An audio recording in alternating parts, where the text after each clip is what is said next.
In Odd Reviews, Odd Media Part 7-2, Curious Incident. I reviewed this forever ago, but I spent over a year studying it and I want to update it with my thoughts on the topic. I also have a full-length analysis video and a documentary about my thesis on my channel if you're interested in more Curious Incident content. Anywho, so my last review basically said this book is stereotypical and for a neurotypical audience, but holds an important place in the hearts of many autistics. Also, the traditional staging is inaccessible as heck with lighting and design choices.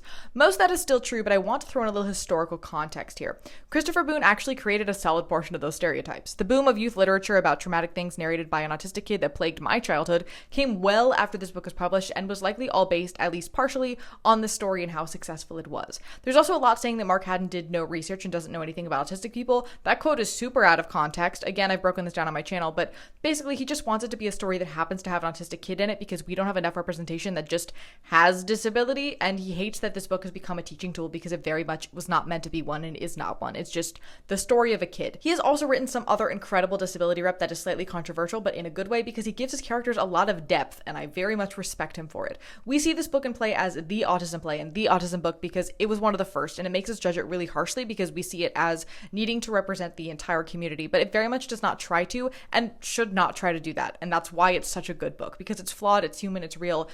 Some parts of it are a little outdated at this point. I can make that argument, but otherwise I think even like my younger self included, we need to be a lot less harsh on it.